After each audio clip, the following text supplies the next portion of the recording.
In the previous episode, Rudeus threw a belated birthday party for Aisha Noor. Time passed in these ordinary yet blissful days, and before they knew it, Lucy had grown quite a bit.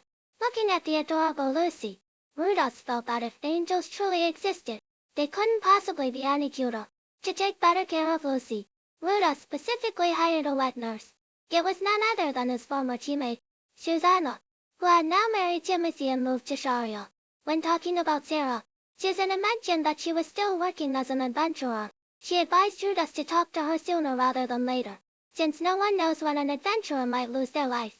One day, an adventuring party originally assigned to escort the Princess of Runaway had a member absent due to illness. Ariel specifically invited Rudeus and Roxy as replacements. Rudeus originally thought of it as just a normal quest, but unexpectedly, he ran into Sarah, whom he hadn't seen in a long time. Because of their past, Rudeus was distracted throughout the escort mission. However, with Roxy around, dealing with the magical beasts on the road was a piece of cake.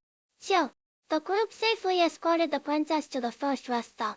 Although most people present didn't know exactly what had happened between Rudeus and Sarah, everyone could sense the subtle tension between them. At that moment, Ariel suddenly mentioned wanting to taste a fruit they had found on the road, hoping Sophie and Rudeus would take Sarah with them to pick some.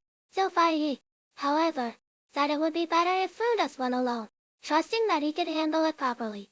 Rudeus understood that Sophie was creating an opportunity for him, not wanting to let Sophie's thoughtfulness go to waste. Rudeus gathered his courage and asked about Sarah's recent life. Sarah explained that after they parted ways, she had bounced between many adventuring parties, only settling down in her current team after reaching A rank. Having learned it from Susanna that Rudeus was now married with a child, Sarah asked him how his married life was. Rudeus wasn't sure how to answer and instinctively apologized to her. Sarah replied that he didn't need to apologize. She said that if she had been a bit more mature about that, she would have understood that it wasn't his fault. In other words, she was the one who should be apologizing. However, Rudeus insisted that he was apologizing because he knew he hadn't truly loved her back then. He had only been with her because he needed a refuge after being abandoned by Eris. Watching Rudeus calmly recount this, Sarah remarked on how much he had changed. Rudeus told her that it was all thanks to Sophie and Roxy, who had sacrificed so much for him, something he could never fully repay. Hearing this, Sarah admitted that she could never go to such lengths. Perhaps that was exactly why Rudeus hadn't fallen in love with her. After clearing the air, the atmosphere between Rudeus and Sarah was no longer awkward, making the rest of the escort mission much smoother.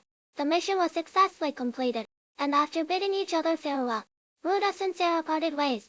On the way home, Sophie asked Rudeus if it was really okay to part like that, since Sarah was a girl he had once liked. Rudeus stated that only Sophie and Roxy were really special to him. Yet, Eris's figure involuntarily flashed through his mind. Sensing that Rudeus still had someone he couldn't let go of, Sophie said that if he considered someone special, it didn't matter if there were 2 or 3. She only hoped that when the time came, Rudeus would bring that person before her openly. The scene then shifts to Eris. After defeating Nina in a duel, they'll officially announce that Eris had earned the title of Sword King. Follow my channel to get the latest episode updates first.